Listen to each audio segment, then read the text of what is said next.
Okay, finally, let's get to it. The massive release this month, not just from a band who are big, but it's a band where this is a big moment in their history. It's obviously Blink-182. Very amusingly, considering the last one, it's their 9th album. And it is, it's to be known as the Return of Tom DeLonge album, the classic Blink era reunited once again. This has happened before. Neighbourhoods is also a Return of Tom DeLonge album.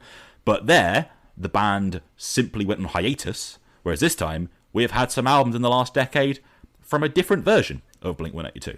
There is a lot of context with this album. There is the work that they did in those few years without Tom and whether it was any good or not. There were the single for this album that we heard and whether they were any good or not. There is what Tom has been getting up to in the meantime, plastering He Was Right over the back of his stage now. The one, I guess, aspect that they seem to be keenest to push forward in this actual project is the emotional narrative of these three guys who have so much history together, overcoming the barriers between them, overcoming, in Mark's case, life-threatening disease, and coming together for, as the album calls it, one more time. All of this we will touch on throughout the review, but I'm going to kickstart it right off by saying, no matter what else may be true, it's a nice silver lining that this is nowhere near as much of a train wreck as the last Blink-182 album. Yeah, that this is a good album was enough for me to just ignore, devoid all of context, that I can sit and go, I like this album. That's a win. Yeah, I've gone into this record with as pretty much as positive an outlook on Blink as maybe I've ever had going into any of their records. Like, for me, as I say, we'll get into it, all the circumstances surrounding this, they have kind of warmed me to the band. Like, it's hard to not get swept up in the movie ending, and it's never going to be my favourite thing. But the fact that I think this is as good as it is, it's nice for that to happen, at least. Yeah, I generally consider myself a bit of a Blink-182 apologist, right? And it's unusual, because like I was saying earlier, I wouldn't call them one of my absolute favourite bands, right? Like, this isn't me with the Menzingers with you, Sam. Like, their records don't mean as much to me as some other bands. I didn't get into rock music because of Take Off Your Pants and Jacket. But I do generally seem to be inclined to like most things that they do. Like, Neighbourhoods, I actually love, as it turns out. Like, I'm glad I'm not the only one. Like, California, I think there might be a bit of revisionist history going on now with some Blink fans of going, oh, thank God Tom's back. This is much better than anything they've done in 20 years. We should pretend that California wasn't really well received at the time, and they are still playing Bored to Death now when Tom didn't have anything to do with that song. That is not Ripper Owen stuff, right? But 9 was their shit record. And One More Time, while we all wanted it to be good, got off to a ropey start when they released Edging, and most of us went, oh, I'm not really sure about this. I think in the pantheon of Blink, I might only have this above 9 personally, with my quirks, whatever. I don't think this album is the late career highlight that even California was without Tom. But it is such a substantial steadying of the ship after 9 that, along with the narrative that goes into it, it's just quite a pleasant thing to hear. Yeah, I mean, I would take parts of this album over California. I'm not the biggest California fan, but I can, respect that album as it was a good Blink album. But I do agree, this isn't like, I don't think this is a classic Blink album. This is just the, steadying of the ship, the comeback after a disastrous album, and I'm very happy with that, as if that's the outcome. Yeah, I think that I think I'm sort of on the same page as both of you. Like, I think in terms of where this is going to be in the Blink canon, it's not like it's not. I don't think it's going to be like a Brave New World or anything like that, where forever it's seen as this maybe their best record or anything like that.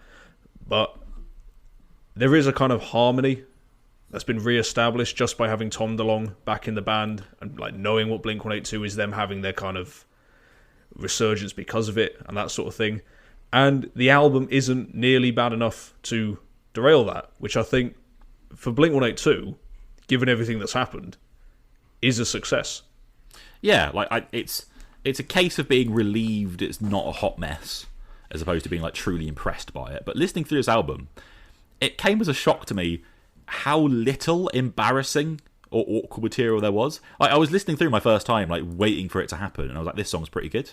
This song's pretty good. This doesn't sound terrible. There's some weird stuff, and at like 17 tracks long, it's obviously not all essential, but fuck it, I'll let this be the damning with faint praise album, even though I don't really mean it to be. I found this album surprisingly listenable for what we have said around Blink-182's studio work in recent years. There's a lot on this album that is, self-reflexive to an almost absurd degree at points, but one of the moments that does feel right and tasteful is opening with another anthem track, which I know bands doing sequels to their songs is risky business. The anthems are already a series with Blink, and opening this particular album with a third one feels like go on, scene setter.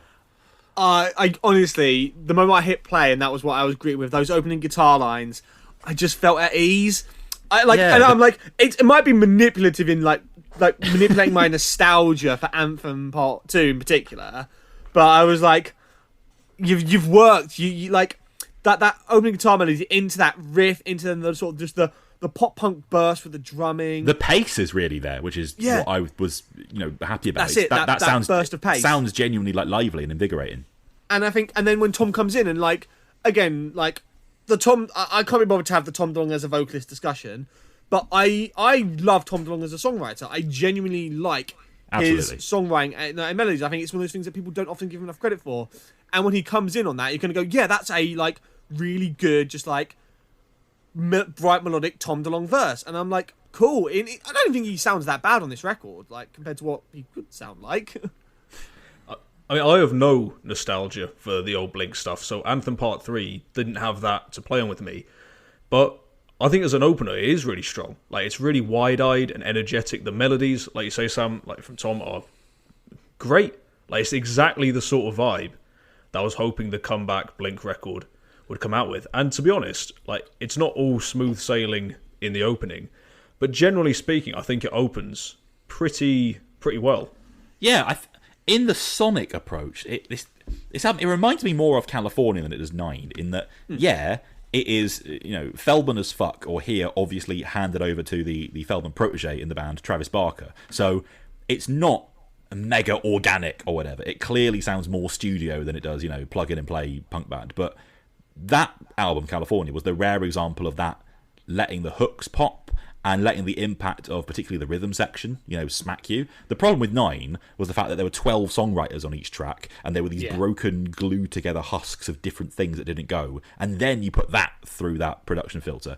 This feels more back to basics, the way that California did. So, just with Tom's songwriting voice added into the mix rather than Matt's. And with a decent enough taste for that kind of pop rock thing, as long as it's well done and well performed, get some really good tunes here. Dance With Me, I think, is really fun. For a start, genuinely funny start to it. When I teach masturbation, I'm like, have fun with it. Sorry, that is funny. I don't care what you say about Blink-182. That makes me laugh. But that chorus, I no idea why they're olaying, but it's fucking catchy, right?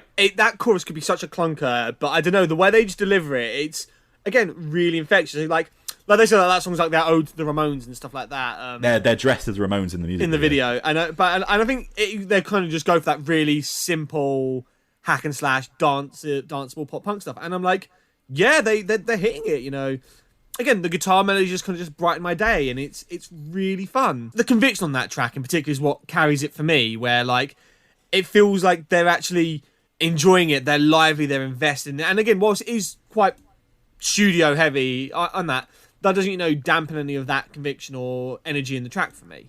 Yeah, it's pop punk with memorable hooks, would you believe it? The thing that Blink perfected in 1999 that everyone afterwards seemingly forgot how to do. But this song gives me the same feeling as those really great lively tunes on California, like She's Out of Her Mind or Rabbit Hole or whatever. And on California, a lot of us were like, isn't it weird to have Blink sounding more graceful in their age than The Offspring or whoever? This is that on that song for me. Well, for me, it sounds like the Descendants, who I think are the A-star example of how a pop punk band should sound in their 50s, in their case, maybe their 60s. In terms of aging gracefully, as much as this is kind of produced to be a modern pop record at points, I think it's cool to hear that part of their DNA rear its head. Even if the setting is kind of clinical, I think the song kind of pushes through it this time. Yeah, again, seeing Blink live early this week, Tom's guitar is covered in stickers of Descendants and TSOL and Fugazi and all this cool stuff, and it's nice to see that still there in an arena setting, and that's, for me, that's the best one. But when they hit that thing and let it go, they sound a lot better than they probably by right should. More Than You Know has some genuine roaring guitars in it. Tom's doing like a bit of a yelpy self-titled Boxcar Racer thing that's pretty rad, and then it ushers in an actual Overkill-esque double bass charge, and that's the first time that comparison has been made. But the genuine, the pacey, peppy songs. Turpentine was always going to be a fun word just to hear Tom DeLonge sing. I don't know how he hasn't done it before, because you can already hear it so strongly in your head. But like Bad News, get a skate punk beat going and fill it with a lot of melody. They do that really well still, and they do sound a lot more alive when they do that than a lot of other pop punk bands. Bad News is like an easycore song. Like Travis is I'll take that. Yeah. pummeling on it. And I tell you what, like as much as he's not produced it to my tastes, he has on this record he's always been known as a great drummer, but I think he's got a really strong performance on this one. And it's annoying that he's produced his drums the way he has, because there's loads of clever stuff, like More Than You Know. You mentioned the Overkill beat. They throw in a kind of disco beat towards the end with little tropical beats over it, and I like it. And I can't believe I'm saying that about Blink-182, that I like the tropical disco bit.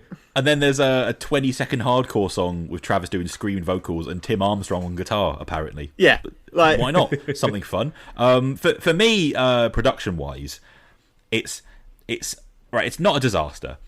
It's a rare moment of giving John Feldman some credit, because I think he's a bit more of a pro behind the production desk than Barker. This album, it's a bit like What If California was cheaper and amateurish. It makes it really on and off with how things are going to land. Tom, I think, sounds quite strange when you put him into that Barker-Feldman machine. Fell in Love is so auto-tuned and robotic that it must be a creative choice to have an intentional robo sound on him. And it slightly, I guess, vindicates my initial stance on Edging hearing it here, because I don't think it's an awful song, right? Like the proper chorus, I actually like a fair bit, but it's the odd blown out mix and the vocal processing on it that makes it feel fucking weird. And it's a bit like, you guys made Enema of the State with Jerry Finn. You surely know, of all people, what this music sounds like when it sounds good, right? Like that's still something that sounds good. This is, it's not intolerable, but I found it inconsistent, and I did go, man, this feels weirdly slightly more in-house budget than they have been in the past.